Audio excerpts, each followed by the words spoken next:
Hello student, आप सभी का स्वागत है आपके अपने यूट्यूब चैनल शिवा एकेडमी में। दोस्तों, आज हम अध्याय 8 एनसीईआरटी का अध्याय 8 पढ़ेंगे। इसमें मैं आपको बताऊंगा कि कैसे एक अशोक ने युद्ध किया और कैसे युद्ध से जीता और उसके बाद में उसने एक बड़े साम्राज्य का गठन किया। तो इसके बारे में आज मैं बताऊंगा। अध्याय का नाम है अशोक, एक अनोखा सम्राट जिसने युद्ध का त्याग किया। ओके, तो इसके बारे में मैं आपको बताऊंगा। तो फर्स्ट हेडिंग है, एक बहुत बड़ा राज्य, एक साम्राज्य। हम जिन शेरों के चित्र रुपए पैसे पर देखते हैं उनका एक लंबा इतिहास है। उन्हें पत्थरों को काटकर बनाया गया है और फिर उन्हें सारनाथ के एक विशाल स्तंभ पर स्थापित किया गया। तुमने इतिहास के महानतम राजाओं में से एक अशोक के निर्देश पर जैसे कई स्तंभों और पत्थरों तथा अभिलेख उत्कीर्ण किए गए। इसके पहले ही कुछ यह जाने कि इन अभिलेख का क्या लिखा है, यह समझने की कोशिश करें कि उनके राज्य को साम्राज्य में क्यों कहा जाता है। अशोक जिस साम्राज्य पर शासन करते थे उसकी स्थापना उसके दादा चंद्रगुप्त मौर्य ने लगभग 2300 साल पहले की थी। चाणक्य या कौटिल्य नाम से एक बुद्धिमान व्यक्ति ने चंद्रगुप्त की सहायता से की थी। चाणक्य के कई विचार हमें अर्थशास्त्र की किताब में मिले हैं। ओके, तो वंश, इसमें एक छोटे से छोटा प्रश्न का भी कोई आंसर यहाँ पर दिया रहता है। तो ये वंश है, इसका आंसर भी यहाँ पर दिया है।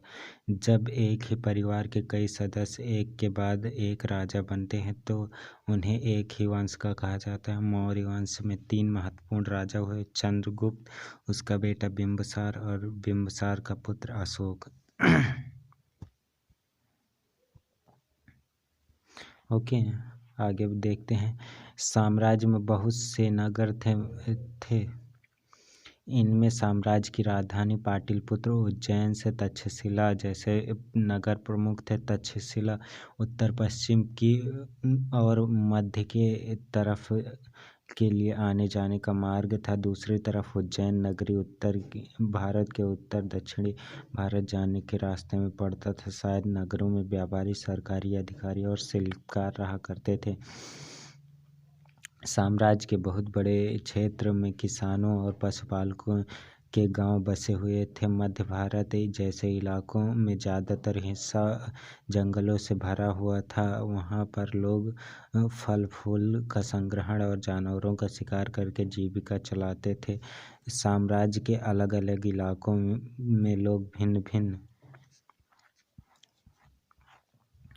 भाषाएं बोलते थे। ये लोग शायद अलग अलग प्रकार के भोजन करते थे और यहाँ तक कि अलग अलग किस्म के पोशाक भी पहनते थे। ऊपर देखते हैं हम एक मैप है, उसमें देखते हैं जिन जगहों पर अशोक के शिलालेख मिले हैं उन्हें लाल बिंदुओं द्वारा दर्शाया गया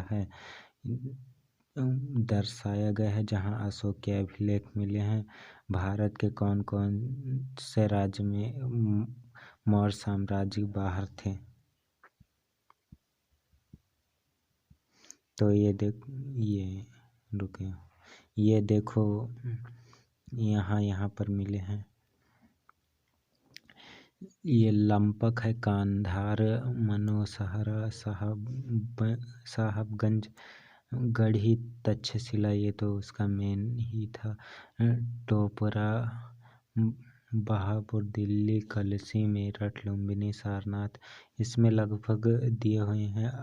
यहाँ पर संकेत दिए हुए हैं, आप पढ़ लीजिए। अभिलेख के प्राप्ति के स्थल, महत्वपूर्ण नगर, मतलब इसमें से ये पाटलिपुत्र महत्वपूर्ण था, उज्जैन महत्वपूर्ण था और यहाँ पर ऊपर है तक्षशिला।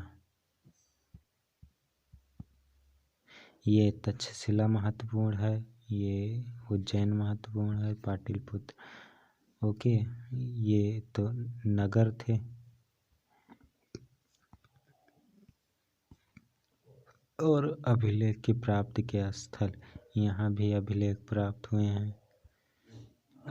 यहाँ यहाँ यहाँ पूरे भारत में अभिलेख प्राप्त हुए हैं।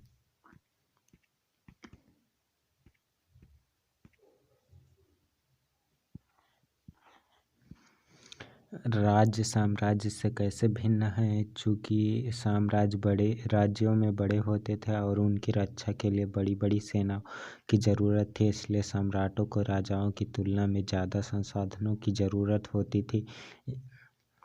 सेकेंड पॉइंट है, इसी कारण से उन्हें बड़ी संख्या में इकट्ठा करने वाले अधिकारियों की ज़रूरत होती थी।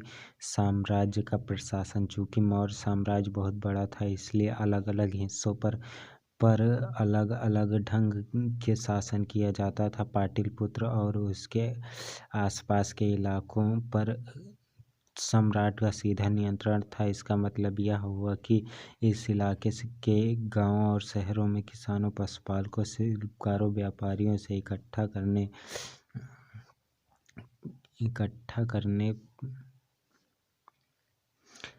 के लिए राजा अधिकारियों को नियुक्त करता था, जो राजा के आदेशों का उल्लंघन नहीं करते थे उनको राजा सजा देते थे। इनमें से कई अधिकारियों का वेतन भी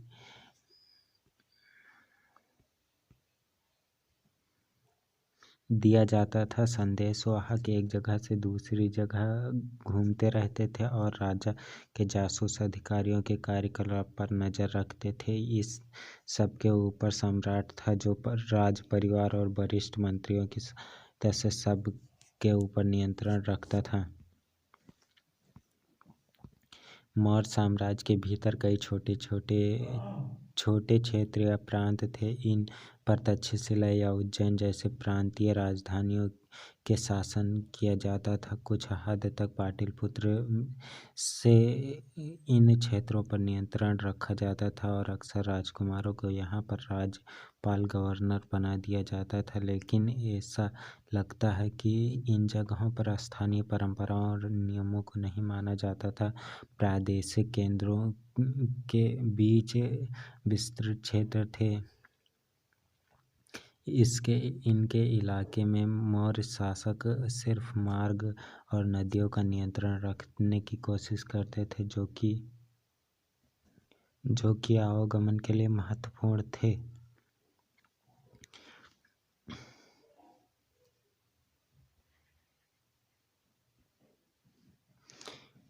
यहाँ से उन्हें जो भी संसाधन कर और भेंट के रूप में मिलते थे, उन्हें वह इकट्ठा किया जाता था।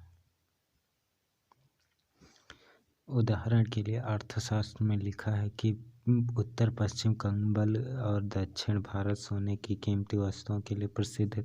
संभव है कि साधन नजराने के रूप में इकट्ठा किए जाते थे। नजराना किसे कहते हैं ये भी समझ लीजिए। नजराना जहाँ कर नियमित ढंग से इकट्ठा हो जाते थे, वहीं नजराना अनियमित रूप से भी संभव हो इकट्ठा किया जाता था। ऐसे नजराने विविध पदार्थों के रूप में प्रायः लोगों के से लिए जाते थे, जो स्वेच्छा से ही देते थे। ओके, तो नजराना आपने समझ लिया। राजधानी के सम्राट, ये उतना इम्पोर्टेंट नहीं है, आप चाहें तो वीडियो पॉज करके पढ़ सकते हैं। ओके,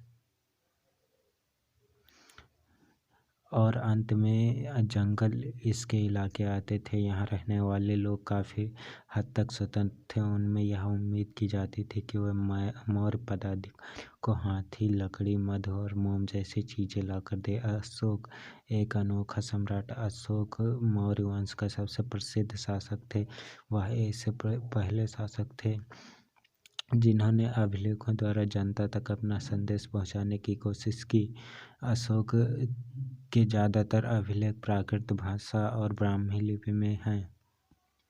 यह उतना इम्पोर्टेंट नहीं। कलिंग युद्ध का वर्णन करता हुआ अशोक का अभिलेख है। इससे आप चाहें तो पॉज करके वीडियो पढ़ सकते हैं। ओके, मैं जो इम्पोर्टेंट होता है वही पढ़ाता हूँ। अशोक का कलिंग युग, कलिंग तटवर्ती उड़ीसा का प्राचीन नाम है। अशोक ने कलिंग को जीतने के लिए एक युद्ध लड़ा, लेकिन युद्ध जनित हिंसा और खून खराबा देखकर युद्ध से वितृष्णा हो गई। उन्होंने निर्णय लिया कि वह भविष्य में कभी युद्ध नहीं करेंगे।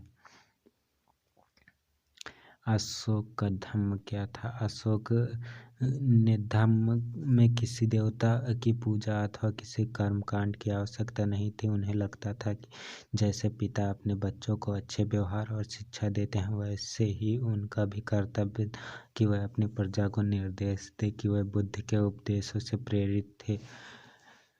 ऐसे कई समस्याएं थी जिसके लिए उनमें संवेदना थी। उनके साम्राज्य में अलग अलग धर्मों को मानने वाले लोग थे और इनमें कई बार टकराव पैदा हो जाता था। जानवरों की बलि चढ़ाई जाती थी, दासों और नौकरों के साथ क्रूर व्यवहार किया जाता था। इसके अलावा परिवार में व पड़ोसियों के बीच भी झगड़े होते रहते थे। अशोक ने यह महसूस किया कि इन समस्याओं का निदान उनका कर्तव्य है, इसलिए उन्होंने धम्म महामात नाम के अधिकारियों को नियुक्त कर जगह जगह पर जाकर धम्म की शिक्षा देते थे। इसके अतिरिक्त अशोक ने अपने संदेश कई स्थानों पर शिलाओं और स्तंभों में खुदवा दिए। अधिकारियों को यह निर्देश दे दिया गया कि वह राजा के संदेश को उन लोगों को पढ़कर सुनाए जो खुद पढ़ नहीं सकते। अशोक ने धम्म के विचारों को प्रसारित करने के लिए सीरिया, मिस्र, ग्रीक तथा श्रीलंका में भी दूत भेज। अच्छा, हमने कई बार धम्म पढ़ा है। ये धम्म का सही अर्थ होता है धर्म, जिसे पहले धम्म कहा जाता था। उन्होंने सड़कें बनवाई, कुएं खुदवाए और विश्राम गृह बनवाए। इसके अतिरिक्त उन्होंने मनुष्यों व जानवरों की चिकित्सा की भी व्यवस्था की। अपनी प्रजा के लिए अशोक के संदेश, ये उतना इम्पोर्टेंट नहीं है, आप चाहे तो वीडियो पॉज करके इसे पढ़ सकते हैं। ओके, ये अन्यत्र आ गया है। हमारा चैप्टर लगभग समाप्त हो चुका है।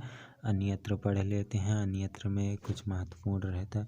मौर्य वंश को उभारने से थोड़ा पहले, लगभग 2400 वर्ष पहले, चीन के सम्राटों ने चीन की दीवार का निर्माण शुरू किया था। मतलब मौर्य वंश के उभरने से थोड़ा पहले, लगभग 2400 साल पहले, चीन के सम्राट जो थे वह चीन की दीवार का निर्माण शुरू किया था। इसे बनाने का उद्देश्य उत्तरी सीमा के पशुपालक लोगों से रक्षा करना था। अगले 2000 वर्षों तक इस दीवार का निर्माण कार्य चलता रहा, क्योंकि साम्राज्य की सीमाएं बदलती रही। यह दीवार लगभग 6400 किलोमीटर लंबी है तथा पत्थर की ईंट की बनी है। इसकी ऊपरी सतह सड़क जैसी चौड़ी है। इस दीवार को बनाने के लिए हजारों लोगों को काम करना पड़ा।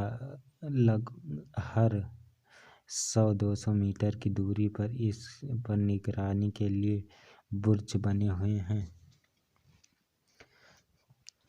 पड़ोसी देशों के प्रति अशोक का रवैया चीनी सम्राटों के रवैये से कैसे भिन्न था?